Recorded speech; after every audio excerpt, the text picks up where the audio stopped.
ஒவ்வொருடைய வாழ்விலும் ஒவ்வொரு விதமான பயத்தோடு கூட நீங்கள் வாழ்ந்து கொண்டு இருக்கலாம். ஐயோ, கடனுக்கு என்ன செய்வேன், தேவைக்கு என்ன செய்வேன், மனிதர்கள் என்ன தொந்தரவு பண்ணுறாங்களே, மனசில் பயமாக இருக்கிறது என்று சொல்லி நீங்கள் இருக்கிறீங்களா? உங்களுக்கு தான் கர்த்தர் சொல்கிறார். அன்பானவர்களே, அன்பின் வாழ்த்துக்கள். காலை மன்னாவிற்கு உங்களை அன்போடு வரவேற்கிறேன். நான் உங்கள் டேனியல் பீட்டர்.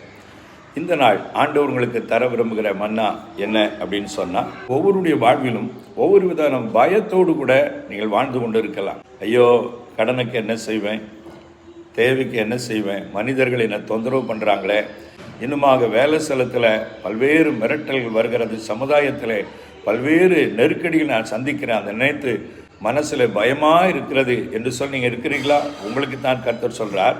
சங்கீதம் 34:4 பக்தன் தாவீது சொல்லுகிறார், கர்த்தர் என்னை எல்லாவித பயத்துக்கும் நீங்களாக்கி ரட்சித்தார் என்று சொல்லுகிறார். ரட்சித்தார் என்றார், விடுவித்தார் என்பது பொருள் இந்த இடத்துல.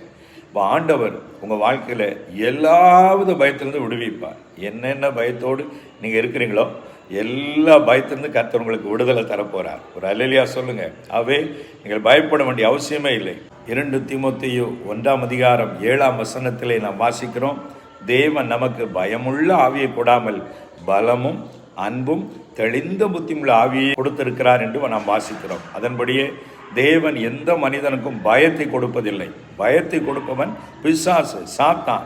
மனிதர்கள் மூலமாக, சூழ்நிலை மூலமாக நமக்குள்ளே பயத்தை உண்டு பண்ண பார்க்கிறான். பயப்படாதீர்கள். அதனால தான் ஆண்டவருடைய வார்த்தை சொல்லுகிறது வேதத்தில் அநேக இடங்களிலே, பயப்படாதே, நான் உனக்கு துணை நிற்கிறேன். ஆகவே கர்த்தர் உங்களோடு கூட இருக்கிறார், உங்களுக்கு துணை நிற்பார். எல்லா பயத்திலிருந்து விடுதலை கொடுத்து உங்களை சாட்சியாக நிறுத்துவார். தைரியமாக இருங்கள். ஆண்டவரிடத்தில் மாத்திரம் ஒவ்வொரு நாளும் ஜெபியுங்கள். ஆண்டவரே, உடைய பயத்தை எடுத்து போடும், என்னை தைரியப்படுத்தும் என்று ஜெபம் பண்ணுங்கள். கர்த்தர் நிச்சயமாக உங்கள் பயங்களை மாற்றி உங்களை தைரியமுள்ளவர்களாய் நிலைநிறுத்தி ஆசீர்வதிப்பார். ஆமேன். இந்த நாள் உங்களுக்கு ஆசீர்வாதமாக இருப்பதாக. God bless you. மீண்டும் சந்திப்போம்.